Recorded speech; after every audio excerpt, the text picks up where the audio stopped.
হ্যাঁ লাবণ্য, কাল রাতে তোমরা যখন মাটি খুঁড়ে আসল গয়না ভেবে নকল গয়না বার করছিলে, তখন আমি ওখানে উপস্থিত ছিলাম।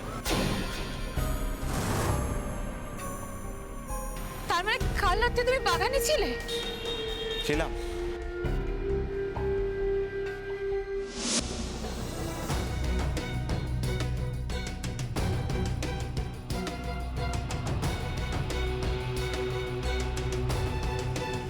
আরে মিসি, কি হচ্ছে নাকি?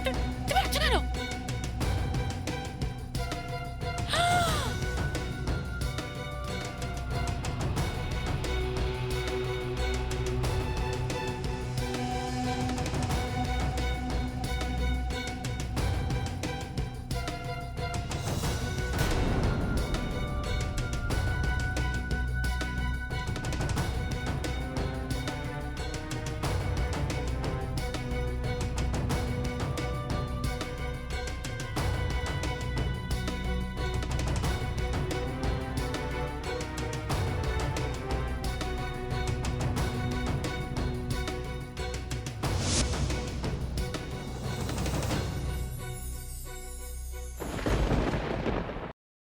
আমি নিজে চোখে তোমাদের গাছের তলা থেকে গয়নার বাক্স বের করতে দেখেছি। হ্যাঁ, অবশ্য প্রমাণ আরও আছে। আজ সকালে সেজ বৌদি আমি যখন ব্রাশ করতে করতে তোমার ঘরে যাই, তখন দেখি। আরে অমিত, আর বস বস বস, খেলা দেখ খেলা দেখ খেলা দেখ।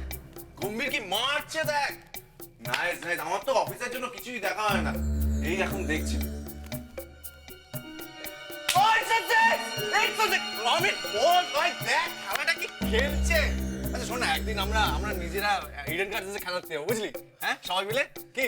শিওর শিওর, ছুটিটা ম্যানেজ করে নিয়ে যাবো। হ্যাঁ হ্যাঁ একদম। বস বস বস, বস বস।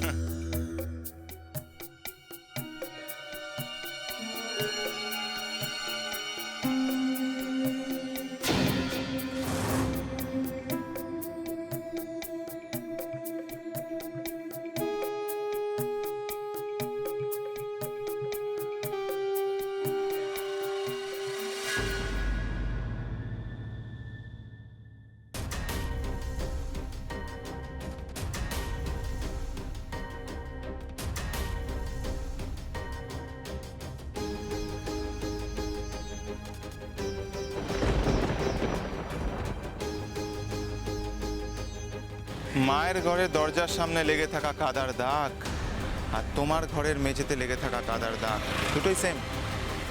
তারপরেই সমস্ত বিষয়টা আমার কাছে জলের মতো পরিষ্কার হয়ে যায়, ক্রিস্টাল ক্লিয়ার।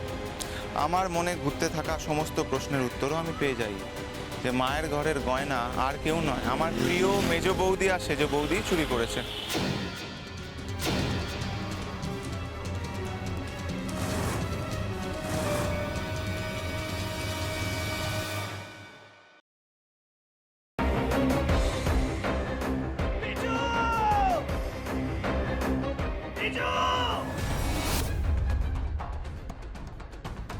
কি করে করতে পারলে তুই? ও তোর বৌদি হয়, তুই আমার ভাই হোস।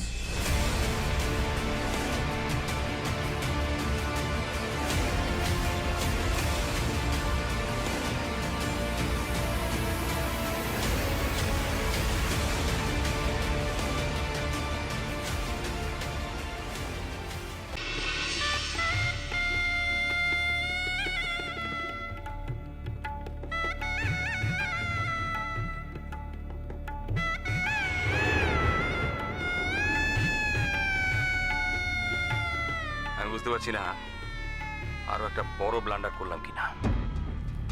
কি বড় মামু? আমি ওদের 20 লাখ টাকা দিয়ে দিয়েছি। সে কি কথা? কেন?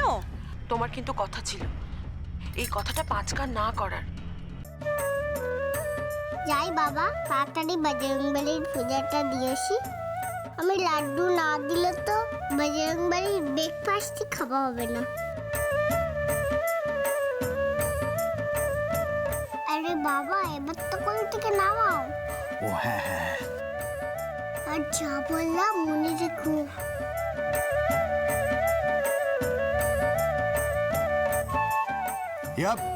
ইয়া সাবধানে সাবধানে দেখে। বটরা তো আমরা চেষ্টা করছি যাতে ওকে যত তাড়াতাড়ি সম্ভব। জোর দিয়ে বলতে পারেন কি ওকে জীবিত অবস্থায় পাওয়া যাবে?